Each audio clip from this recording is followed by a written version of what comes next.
Tweeting, texting, emailing. They're the same thing, right? Wrong. Watch this video to learn how to keep your written email correspondence professional and make a good impression. Emailing back and forth with professors, potential employers, and faculty may not seem like a big deal. Most people send a quick email without a second thought. However, there are some important considerations to think about before clicking that send button.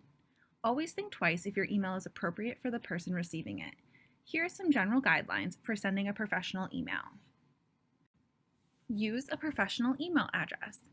We recommend using your Yukon email address. However, if you prefer to use a personal email, make sure it's professional, such as your first name dot last name @gmail.com. Also, use a formal salutation. When sending an email to someone whom you've never had contact with before, always be more formal. Address the recipient by their title, such as professor or doctor, unless otherwise specified. If you are unsure of the person's title, you may use a simple hello or a general good morning or good afternoon. Do not send someone an email that starts with hey. Also, put a subject in the subject line. This may seem obvious, but always include a brief explanation of the nature of your email, such as questions about research position.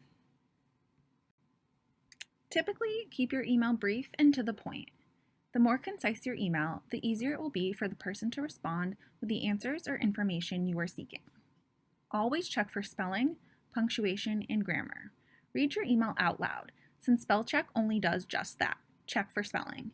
It won't be able to identify whether or not you use the correct word or if the wording sounds awkward. Don't use smiley faces or emojis. Just don't do it. Lastly, be sure to always double or triple check before hitting reply all. You never know who's contained on the email. Don't use texting abbreviations. Also, sign your email. Add a closing such as best with a comma or regards comma, and then your full name underneath. When you receive an email, reply in a timely manner. Check your email on a regular basis and respond as soon as you are able. Lastly, when sending attachments, make sure you name the document something appropriate and professional, using your name and a short description of the file. For example, if you are attaching your resume, save the resume with the first letter of your first name, followed by your last name and the word resume. That way, the person receiving the email will know exactly what documents are attached. Lastly, remember, you are what you email. Anything you email will be a first impression. If you are respectful and polite in your emails, generally people will assume that you are polite and respectful in person. Emails are forever. They can be printed, shared, or forwarded to others.